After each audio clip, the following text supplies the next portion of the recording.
a lot of people who think they do this and they don't do this right. Tony Holler, Chris Gorfis, who you guys are going to hear from maybe tomorrow if you come, they do this right. They do this the right way. You have to have a good acceleration zone to get the kid up to full speed, and then how much they're sprinting at max velocity isn't going to be that long. Now, one of the things that Charlie Francis figured out that there's this thing called rhythm lock. Brooks Johnson talks about that, or they call it a dynamic stereotype. And what that is as you get used to moving through a pattern of activity, your body gets locked in to firing at a certain speed with that pattern. What we got to try to do as sprint coaches is we've got to try to put that neurological system into overdrive. We're trying to screw it up. Not in a bad way, but like make the nervous system go, whoa, what are we doing here? So what we will do is we do little trap zones, not trap music, trap zones. Okay, it's different. All right, it's different. All right, and we'll do different activities. So up here what I've got, where it says B, that's build, so that's acceleration. Where it says F, that's float. Where it says H, that's as hard as possible. So we'll accelerate real fast, then we'll float, then we'll go full speed, then we'll float again. And you do different distances and different tasks. Now that's not the only thing that we'll do.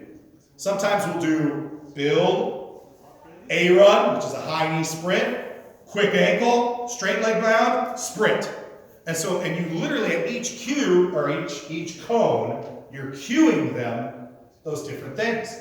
And so the athlete's doing all sorts of crazy stuff at full speed, and the nervous system's like, whoa, what is this? And what we're trying to do is we're trying to make and force the nervous system to adapt to a different type of movement pattern at full speed. We're trying to break through that speed barrier. And again, that's a lot. I mean, that's 6 sprints. 60, 70, 70, 85, 75, 120, that's a lot. That's all you need to do in practice. Now, because the distances aren't as far, nor are the intensity of the parts of that distance as far, you can keep the recoveries pretty short, and you can get the kids through quite a bit of that. Now, we set up cones, so they know at each cone they're supposed to do something, because they're not going to know where's 10 meters and 20 meters. They have no idea.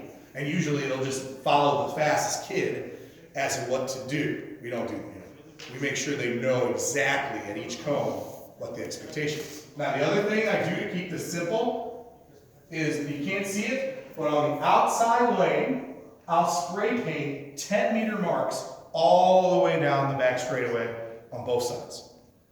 Now, why do I do that? Because it's easy. Then I can just grab my cones and put them down. I don't have to measure anything out. It's pre-measured, and I do it for both straightaways.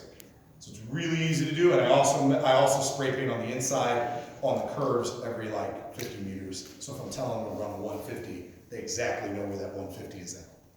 And same thing for a 250, 350, they know because there's a mark.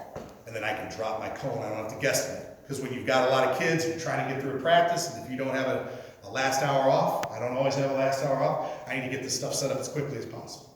So we spray paint those little hashes on the side, and that helps you know where you need to go. Cones help the kids know what they're supposed to do, and you can have as much fun with this as possible, as long as the efforts are fast when you want them to be fast, and goofy or slow when you want them to be goofy or slow. And again, it's like, how does this specific to sprinting? It's not specific to the actual full part of sprinting, it's specific to an aspect of improved sprinting. The neurological system, the electrical grid. You want to mess with that. Okay? Yeah, coach. Build, float, Hit, which is all out, and float.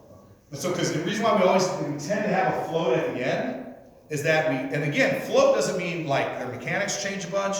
It doesn't mean they slow down. Okay? We still want them to maintain a rhythm so that it's imperceptible. We tell them, we know that you're going to let go a little bit at this 10 to 20 meters. But we want it to be not perceptible to our naked eye. We don't want to see it. We know you're doing it, but we don't necessarily want to see it.